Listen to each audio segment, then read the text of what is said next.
This call is now being recorded. Okay जी।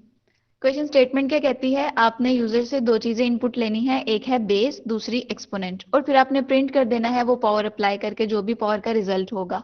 आपने user को bound करना है कि जो आपका यूजर जो एंटर करेगा बेस और एक्सपोनेंट वो मस्ट जो है इक्वल टू 0 या उससे ग्रेटर हो सकता है, मतलब नॉन नेगेटिव नहीं होंगे। तो इसके लिए आप यूजर को प्रिंट मैसेज में कह देना कि एंटर अ पॉजिटिव नंबर या समहाउ। तो ऐसे भी कर सकते हो, लेकिन अब चूंकि हमारे पास ये चेक है तो हमें चेक लगाना पड़ेगा इफ एल्स के अंदर।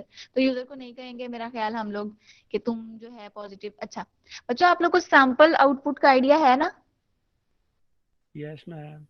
हाँ, तो सैंपल आउटपुट में हमने बात की थी कि जैसा उसने आपको आउटपुट दिखाया है ना, यूजर को वैसा ही प्रिंट कराना है। तो मेरा ख्याल है इस वजह से हम यूजर को ये नहीं कह सकते एंटर अ पॉजिटिव नंबर, हम कहेंगे एंटर बेस।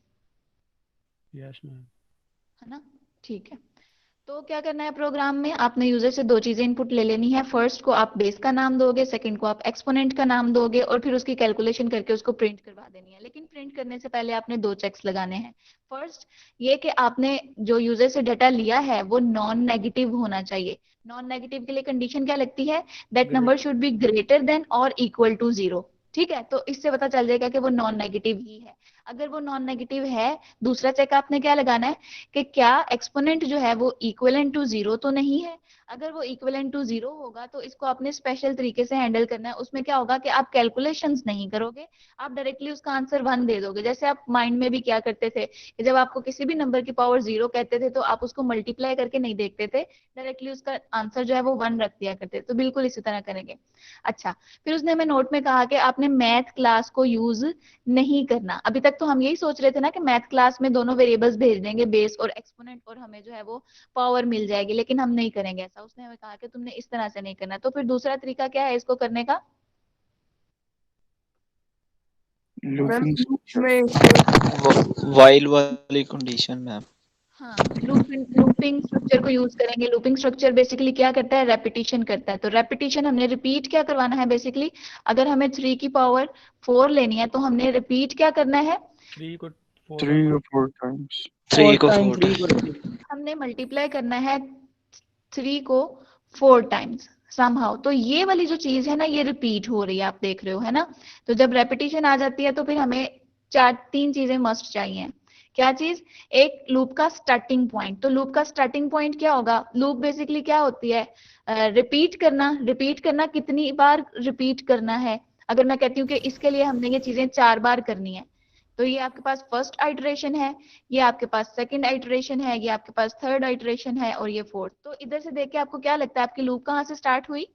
1 से 1 वन 1 से। से। और एंड कहाँ पर हुई? 4 पावर और पावर 1 से 4 की तरफ जाने के लिए आपने क्या करना है बेसिकली?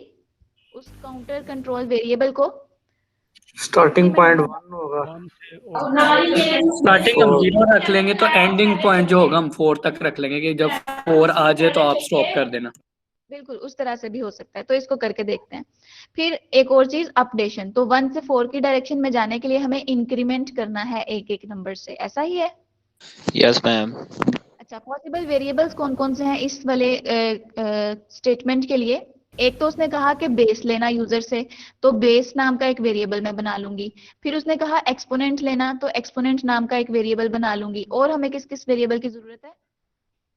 एक काउंटर वेरिएबल की काउंटर बनाने के लिए हम काउंटर की जरूरत पड़ेगी।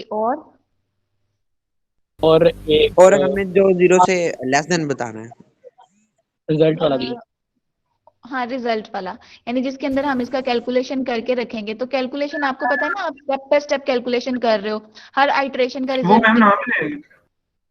ले चलो देखते हैं। तो मैं कहती हूँ कि हर आइटरेशन का रिजल्ट जो है वो डिफरेंट होगा। जैसे फर्स्ट आइटरेशन में मैंने 3 को रखा था, अभी मेरे जहन में सिर्फ 3 ही है। तो 3 जो है वो कहीं पर मैंने स्टोर करना, मैं कहती हूँ वो रिजल्ट होगा। तो प्रीवियस वाले रिजल्ट के साथ नेक्स्ट वाला नंबर अगेन मल्टीप्लाई होगा, तो नेक्स्ट आइटरेशन में ये 9 हो जाएगा, नेक्स्ट आइटरेशन में ये अपडेट हो जाएगा। तो समहाउ हमें रिजल्ट वेरिएबल की भी जरूरत है। ठीक है, अब आप देख रहे हो मैंने डायरेक्ट लिखा है क्रॉस 3 क्रॉस 3 क्रॉस 3। तो ये क्रॉस तो मल्टीप्लाई हो रहा है, तो मल्टीप्लाई किसके साथ करना है? यानी रिजल्ट की इनिशियल वैल्यू क्या होती है? 3 होगी।